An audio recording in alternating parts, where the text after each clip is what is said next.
ওই যে একটা টিকটিকি দেখা যাচ্ছে, টিকটিকিটাকে মারতে হবে।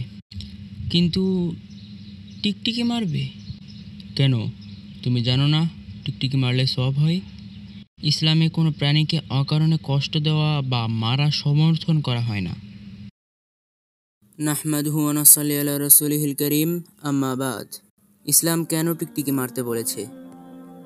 ইয়াহইয়া ইবনু ইয়াহইয়া রাদিয়াল্লাহু তাআলা আনহু আবু হুরায়রা রাদিয়াল্লাহু তাআলা আনহু হতে বর্ণিত, তিনি বলেন, রাসূলুল্লাহ সাল্লাল্লাহু আলাইহি ওয়াসাল্লাম বলেছেন, প্রথম আঘাতে যে লোক টিকটিকি মারবে তার জন্য রয়েছে এত এত পরিমাণ সওয়াব, আর যে লোক দ্বিতীয় আঘাতে তাকে হত্যা করবে তার জন্য এত এত পরিমাণ সওয়াব, প্রথমবারের চাইতে কম। আর যদি তৃতীয় আঘাতে হত্যা করে ফেলে তাহলে তার জন্য এত এত পরিমাণ সওয়াব, তবে দ্বিতীয়বারের থেকে কম। আরেকটি হাদিসে বলা হয়েছে, টিকটিকি একবার ইব্রাহিম আলাইহিসসালাম এর আগুন জ্বালাতে সাহায্য করেছিল। চলুন ফিরে যাই 1000 বছর আগের সেই ঘটনার কাছে। ইব্রাহিম আলাইহিসসালাম যখন তাওহীদের ডাক দিলেন, তখন তাকে আগুনে নিক্ষেপ করার সিদ্ধান্ত নেয় কুফফাররা। সেই আগুন এত বড় ছিল যে পাখিরাও তার ধোঁয়ায় উড়তে ভয় পেত।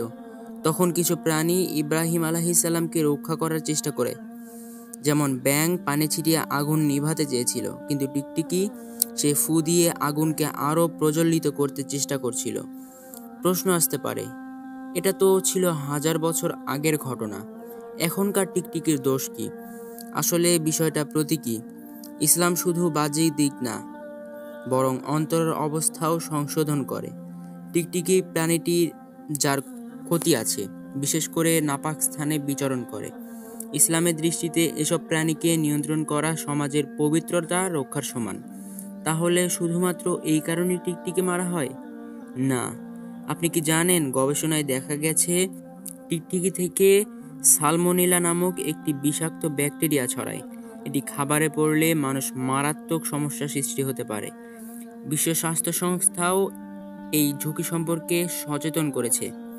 অর্থাৎ রাসূলুল্লাহ সাল্লাল্লাহু আলাইহি ওয়াসাল্লামের সেই নির্দেশ শুধু একটি ধর্মীয় ব্যাপার নয়, বরং মানবতার জন্য উপকারী এক সতর্কতা। আমরা যখন ইসলামিক শিক্ষা গভীরে যাই, তখন দেখি প্রতিটি হুকুমে আছে হিকমাহ, প্রতিটি নিষেধে আছে হিফাজত। আমাদের উচিত অনেক জিনিস প্রশ্ন না করেই মেনে নেওয়া।